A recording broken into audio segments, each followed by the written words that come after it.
This episode is brought to you by the CityCX newsletter, a new tool for strategies and a guide for cities to connect better with residents. Subscribe now at citycx.info. Oh, hi, I'm Dana Birchman. Welcome to Oh Hi Stories. In this episode, award-winning producer Betsy Forhan shares her journey from aspiring political journalist to award-winning storyteller and media executive, highlighting her formative years at MTV, where she empowered young creators like me and championed pro-social campaigns. She and I reflect on the Emmy Award-winning documentary television we created together, including stories that challenged norms and gave voice to people often overlooked. Betsy's leadership style, marked by creativity, empathy, and vision, helped define a generation of documentary storytelling. This conversation is a reminder of how powerful storytelling can be in driving change and amplifying underrepresented voices. Betsy, thank you so much for joining me today. I am so happy to have you on the podcast. You are my pleasure, please. One of my favorite people to talk to. Ditto. I have to mention a Peabody winner. Congratulations. Okay, not to be braggy, but it's second Peabody. Oh my God. You won one before your time at MTV. We won one in the 90s for the HIV This Is Me campaign. And it was a multifaceted campaign because, at MTV, when we pick a pro-social campaign, we would hit it from many different angles, from programming and from social and these kinds of things. We didn't really have social back then, but it was multifaceted. And so we won a Peabody. It was amazing. So I always tell Lucas on my shelf, there are some Emmys, and a Gracie, but the Peabody is the smallest, but it's the most prestigious because people who care about life and social justice actually watched the programs and voted for it. So this newest one means a lot to me. So thank you. And what is that one for, your recent work? Yeah, it's for a series called Photographer, which was made by Jimmy Chin and Chai Vasarhelyi. They won the Oscar for Free Solo, which you might have seen. Yeah. They're amazing documentary filmmakers. And Jimmy's a photographer, right? So they did a whole series about these amazing photographers from all different walks of the photography world who are also, they're each in their own way trying to make the planet a better place through their art. So it's some deep storytelling there. And storytelling, this is where I was lucky enough to work for you. You were my boss and my husband's boss also at the same time at MTV. I was so young. I think I was 23 when I first met you and started working for you. And that was the age I started at MTV too, that's like the age a lot of people jump into MTV, which was one of the things that made it such a special place to work. This like young energy. There's something about in your 20s that you're more fearless. You don't know what you can't do. You don't know what all the limits are. So you've got a bunch of people like that with some adults in the room.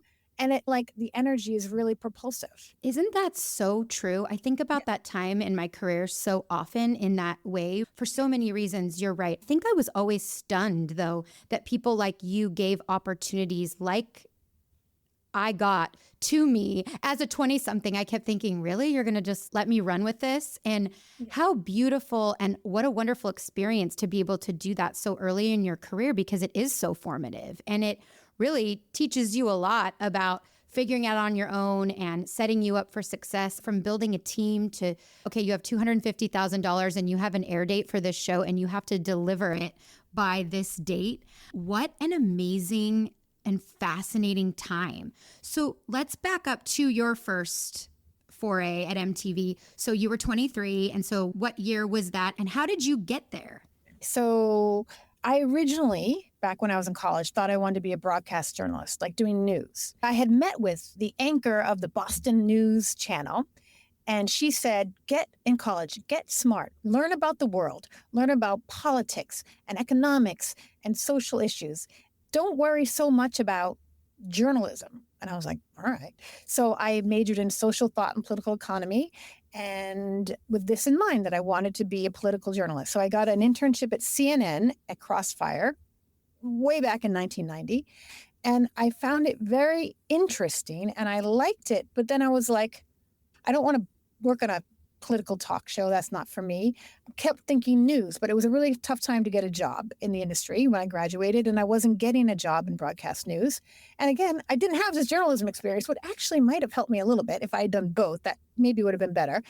So I'm casting about waitressing, despairing. It can be after you graduate from college, if you don't immediately click into your career, you can have great despair because up until that point in your life, you've always known what the next step is. I'm going to go to junior high, then I'm going to go to high school, then I'm going to go to college. And then you always have it laid out. Finally, you're set free and you're like, possibly treading water, possibly moving forward, possibly dunking out of the water and feeling despair.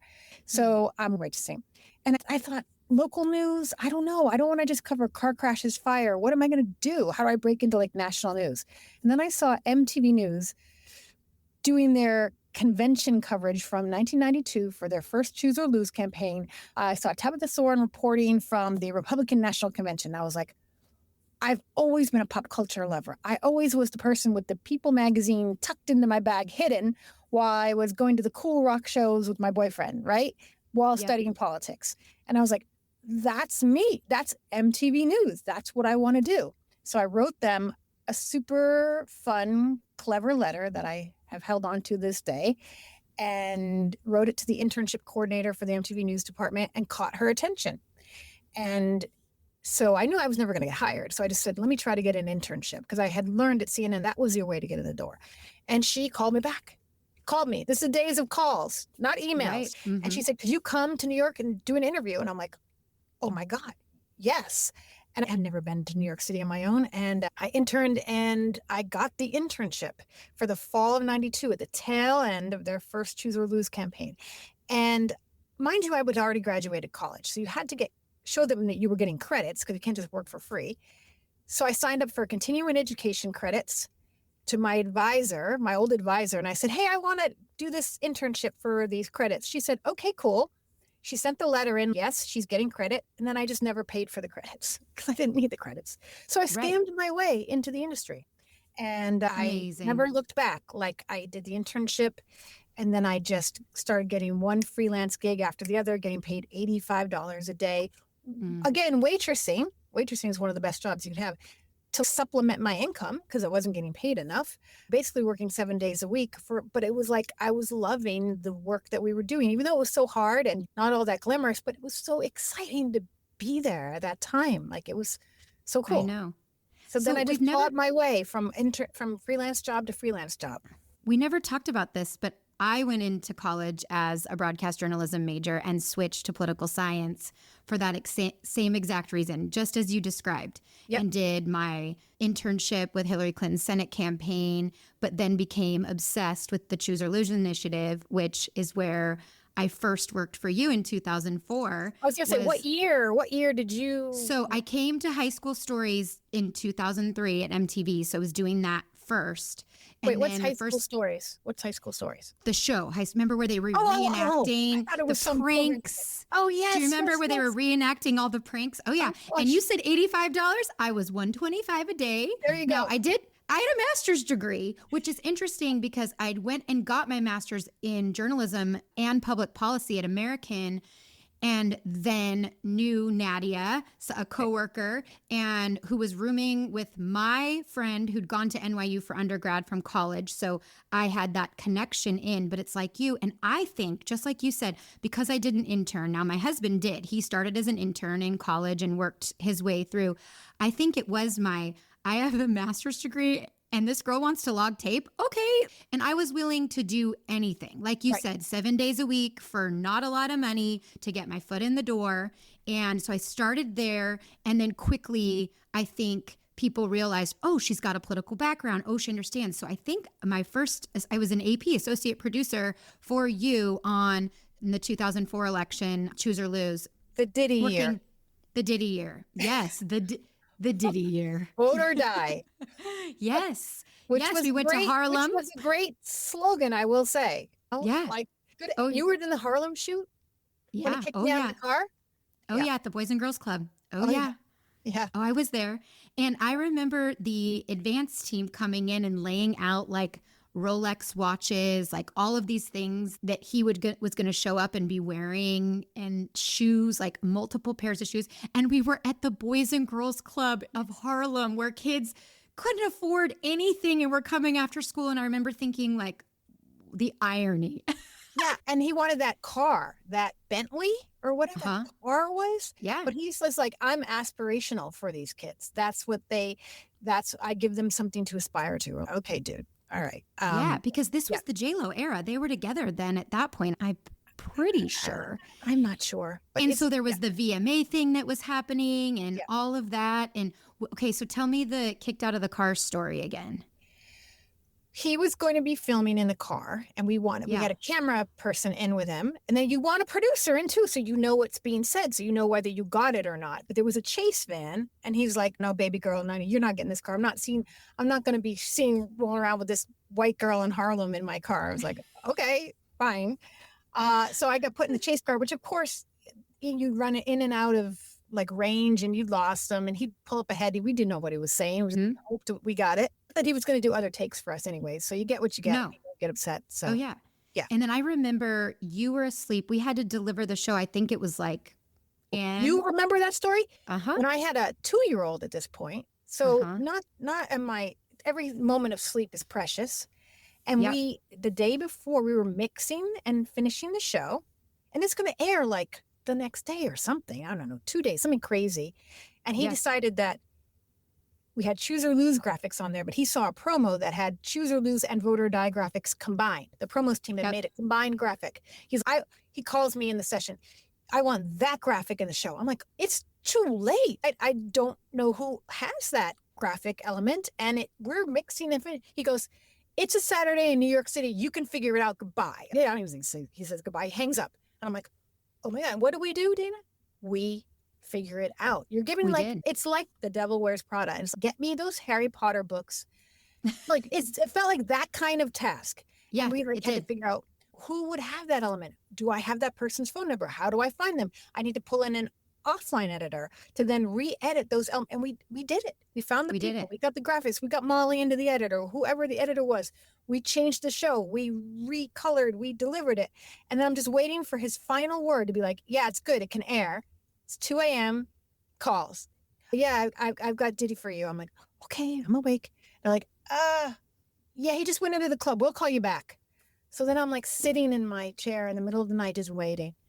I don't know how much longer he calls back. Yeah, it's fine. Goodbye. I'm like, okay. Oh, yeah. Like that. He would run us ragged. Oh, I know. And it's so funny because people always think it's so glamorous to, like you mentioned, like not just to be working in TV at that time, but also whenever you say, oh, I worked with celebrities or I work with talent or whatever. And you're like, oh, yeah, you should come see our life. And it was so true. And the baby girl, I remember it so clearly because I was clearly not hot enough to be in that car with him at that moment. In the full producer regalia, sneaker jean, whatever, we were not dolled up. Well, and my next work with you was into documentary too, a continuation, but in True Life and the True Life series, which was real people. And I think about that so often because of the stories that we got to talk about storytelling, and you are the best at it. And you were such a wonderful boss, and you gave such freedom in trying things. And the autism show is one in particular that I think and talk about all the time because you were told, the people at the top, that how would you make a documentary about nonverbal kids, or how will this translate on TV? And you and Craig really saw the vision for that, right? And pushed for it. Yeah. Yeah. I mean, we figured out that that's what would actually make it really cool, right? It wouldn't be your traditional, we're going to mic 3 kids up and follow their story over the next 6 months or 10 months or however long it was. But what a challenge it would be to try to get maybe somebody who was just had Asperger's was on the spectrum barely, and then all the way to someone who was completely nonverbal, but still had ways of communicating, whether it was through art or using a light writer to talk and give them a voice. And so we were patient, and we had to be. I remember a shoot that we went on. We flew all the way to California, and the person we were following, he just didn't want to be mic'd up, wasn't in the mood to do it, didn't want us there. And we left, and we said, okay, we'll come back and talk about a deadline ticking. I remember we would have to report back to you. Don't worry, it's going to get done. Yes, we are going to make this air date. And we're like, oh God. Yeah. But we did. And there was such beauty in, there really was like a formula for that show too, which is cool, because I remember working with you early on as this is how this goes, right? We open up, we follow 3 people, we do this cold open, and I can think of the formula in my head and how I learned to storytell using that formula. And this is before reality TV, even though the Road Rules of the World and the Real Worlds and all that at MTV were born there. But this was real life documentary storytelling. And God, you were the best at it. And you got the chance to work, I feel like, with so many different, everything from the crazy Jersey Shore folks to the people like we followed who I did the True Life I Have a Loved One in Iraq, which were three people who had loved ones stationed in a war. And we were following them through this tumultuous time of their life. Like, it was just amazing. It really was. I mean, there's so many talented people who worked on True Life, obviously, not just me, like so many talented people. Yeah. And the really cool thing was that it was an umbrella that was trusted by our audience. So they would go different places with you, serious and funny. We could do I'm in love with my dog and show someone making out with their dog, to like something serious. I have autism. I have a loved one in Iraq. I'm addicted to heroin, in between. And that was the beauty of that series. Like, I worked on, 200, like so many episodes. And yeah, after a while, it gets to be too much. But the variety, it was a lot. But the variety kept you going. Oh my God, that's amazing. Yeah. It's amazing. At the time when we made the autism show, it really wasn't something that people knew about. I think 2005, that was the year that we did that show. And so it wasn't commonplace. And actually in our casting, we had trouble. We couldn't find girls, which is so interesting now. Remember? We tried and we couldn't cast. We really wanted to, but we couldn't find them. And it's so fascinating to me now that, again, at that time, this was something we were shining a light on that not a lot of people knew much about. And how amazing to have been a part of that. I remember I don't know if you'll remember this or not, but we rented out a theater and brought kids on the spectrum to view it in this theater in Times Square. And we had this big kind of showing. We debuted the episode to a bunch MTV did this? Yeah. For this. Yeah. So many things. And Craig, and we hosted them. I think we did the little talk back at the end, and it was pretty cool because it was like, see, this worked out pretty well. And you're one of the people that has survived in this industry, which is unbelievable when you think about all of the changes. Yeah. I could go at any time, as Gilbert Grape. But you haven't. I know. It keeps feeling dicier and you survive layoff. I've survived many rounds, got hit by one in 2015 at MTV, but actually helped me go to a better place. I'm really happy where I am at National Geographic now. But it's a hard thing when you look at people trying to get into the industry now. It's a tough road ahead. Storytelling is always going to be needed. It's a human need. It's going to manifest somehow. But the ways in which storytelling manifests keeps changing, and the tools needed to tell the stories and the techniques keeps changing. So it's not stable ground to set out on. So it's tough, Yeah, I think I started to see those changes in 2008. So I was there from 2003 to 2008, and I was still working for you at the time. And then I took the casting director position for a 16 and Pregnant show that was, remember that? Yeah. And they did not like who I was casting. It was like, nope, we want this middle to upper class cheerleader. And I'm like, okay, all right. And I remember calling you and saying, I don't know that this vision, even though that show has been shown to have reduced the teen pregnancy rates, it's been highly successful. It was amazing. It didn't feel like that. I think that there were a lot of changes happening right around that time. And I was like you, where I wanted to be in that political storytelling. I never really had seen myself, one, as a very technical person. So all of the pressures that came with having to be able to shoot and edit and all of that, those are skills that my husband as a film major is fantastic at, but these were not my strengths. Same. And so it was like, okay, what are my options then? How do I stay in this? And so that's why I took the job and went to MSNBC and was news writing for Andrea Mitchell. But just like you described, they looked at me like, wait, but you didn't come up through the ranks of local news like every other person that they had ever hired. And I was like, yeah, but you're branded the place for politics, and I have a political background, and I've worked at MTV on political news.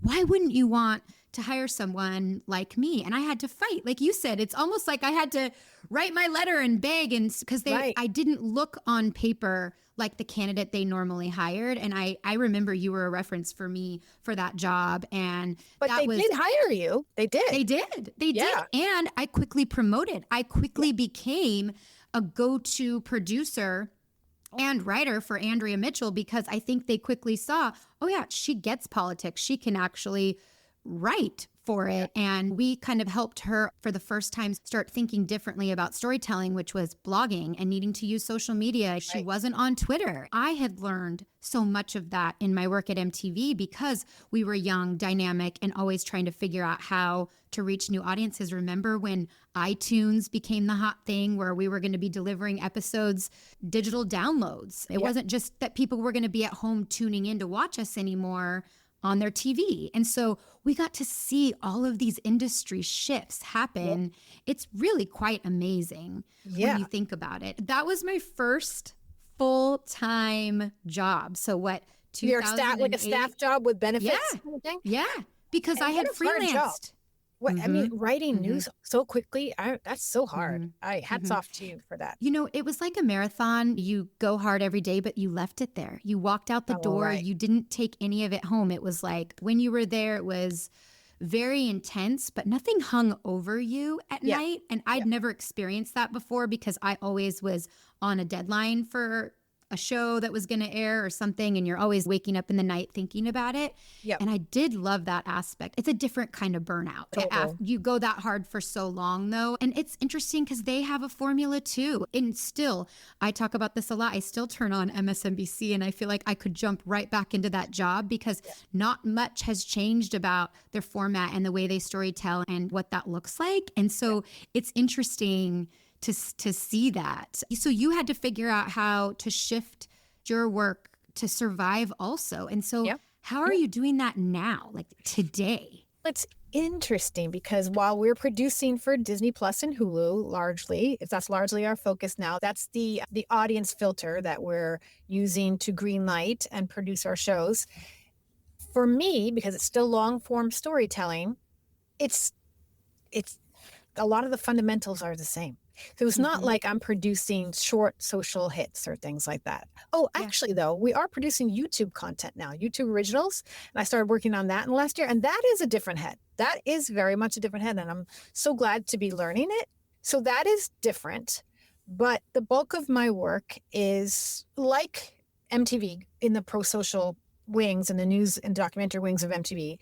Nat Geo has a mission, right? So they want to make the planet a better place. So we are always trying to educate in our shows, which is also similar to the stuff we worked on at MTV. But there we had to always, a spoonful of sugar makes the medicine go down. So it was always entertainment first with our educational message folded in. Similar here. So that's the same sort of mindset. We have to make things entertaining and appealing and somehow nourishing at the same time.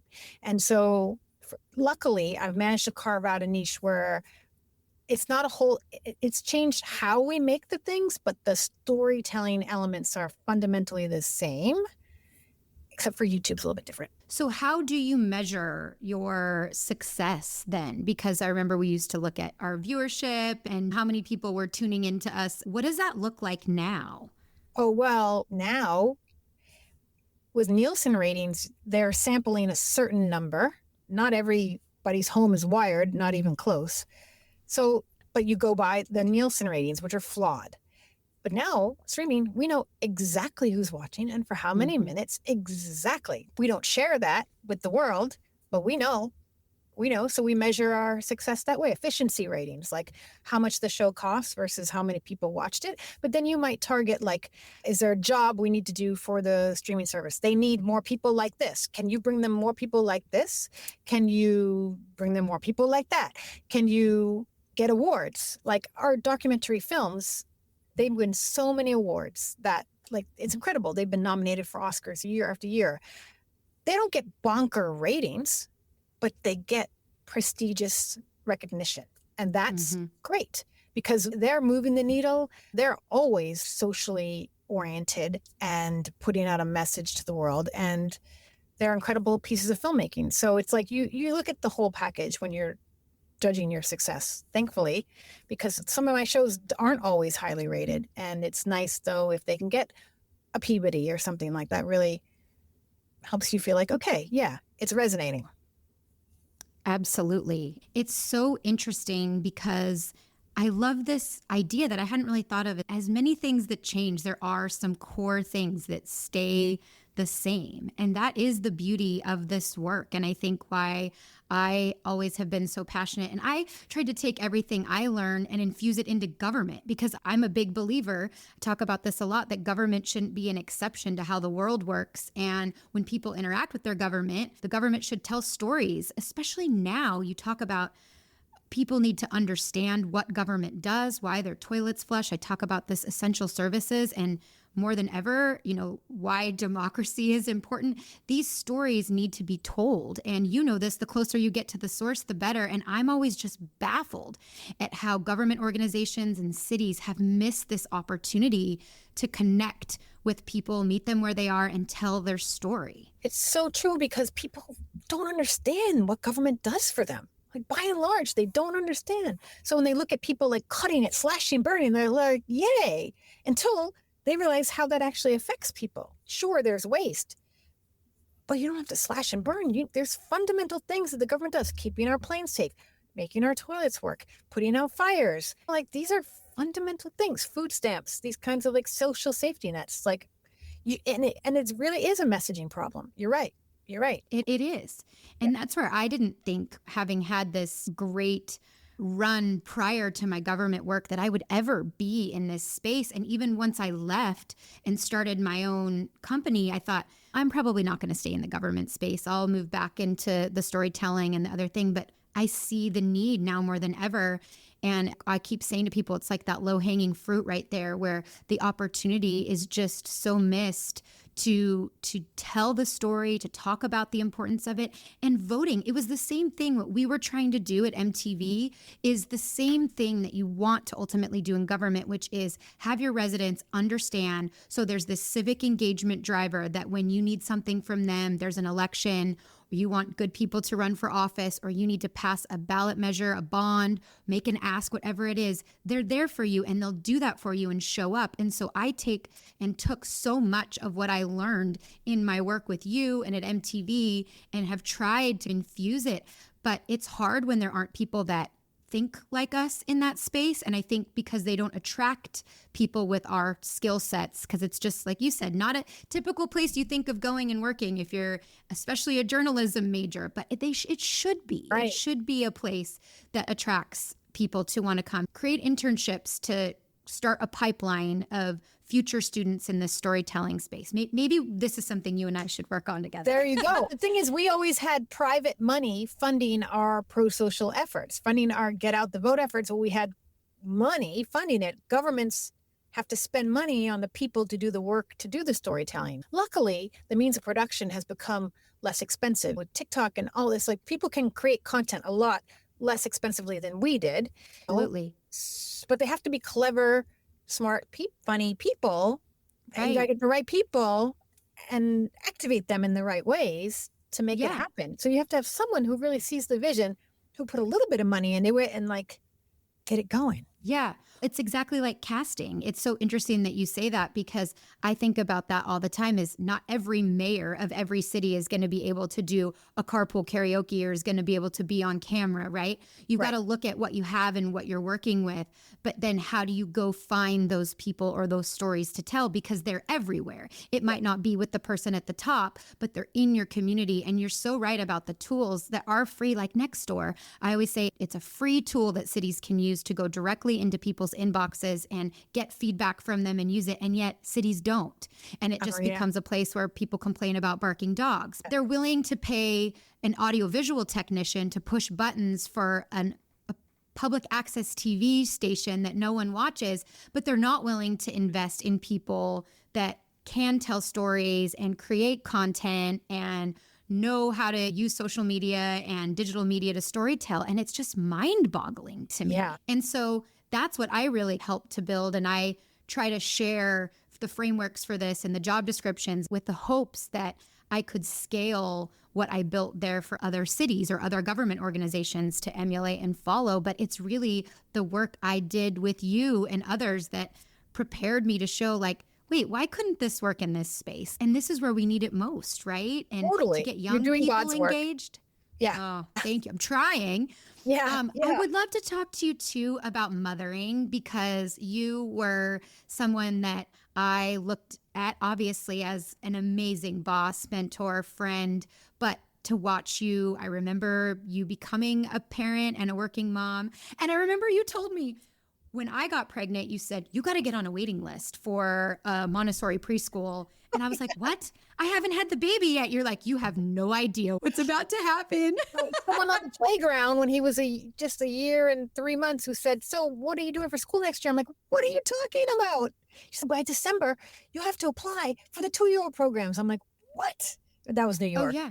I have this image of you because I was fortunate enough to also become your neighbor. Oh, yeah. That was awesome. Live in a brownstone upstairs. And I remember I said to you when my husband and I we weren't even married yet. And I said, I think we're too young to move into this neighborhood. And we don't have a baby or a puppy. Like everyone seems to have a baby, because I have this image of your son, Lucas, in the window, in his diaper, in the windowsill. And not the I almost remember falling. he ran upstairs before the child guards were in, and we were just chatting. And then he's like looking out the window. I was like, oh my God. Yeah. That's right. Oh, yeah. You might not realize this, but you were someone that I watched juggle all of these hats. I always admired you for so many reasons, but also when you became a mother, I think you didn't let it slow down your career, but you are such a committed mom, and you still are. And I know we always say you can't do it all and have it all, but you really made me realize that. And you know this because we worked with a lot of male executives and people at MTV who didn't get it, but you got it. And I knew that early on. And I remember saying to Scott, my husband, I love working for someone like her because I see myself in her. And that is such a rare thing to have as a boss and a mentor and a guide and a friend. And I don't know that you know even how much you impacted me in so many ways. So kind to say that. Yeah.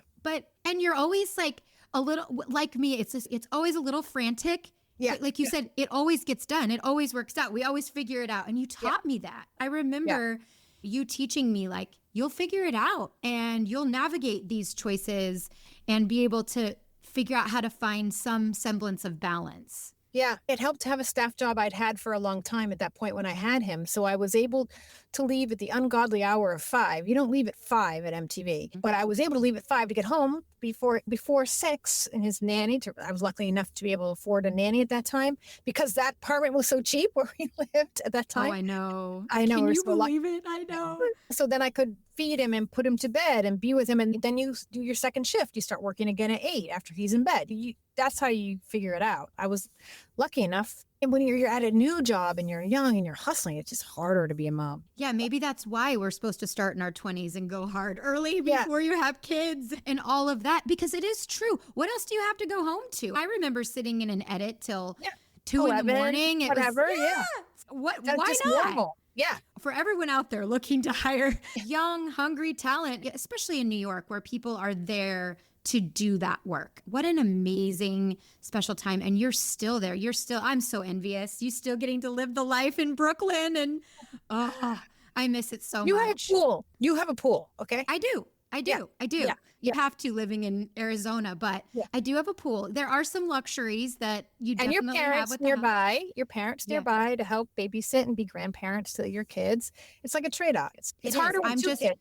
I wish I'd had 2 kids, but wasn't able to. But like everything gets harder with 2 kids, like to afford everything. So maybe because we had one, we were a little bit easier to stay in the city. Plus, my work was always here. So I had to be here. I know. And it still is. It's so amazing. Yeah. I'm just putting all of my eggs in a basket of hoping that my oldest goes back to New York quickly, and then I'll just go with her. Perfect. I'll come back and work for you. Watch out. Oh, amazing. And I'll be retired by then. So Oh, you're too young for retirement. I know, right? You are. Thank you so much for this My conversation. And like I said, I think the world of you, and I'm so grateful our paths crossed, and I'm so appreciative of everything you've taught me. And I can't wait to see you revolutionize government communications. The world needs it. God knows. Thank you. Thank you. Thank you. I hope you enjoyed this episode of the Ojai Stories podcast. Please leave us a 5-star review on your podcast platform of choice, and stay tuned for more episodes coming soon. And visit our website at ohaicommunications.com.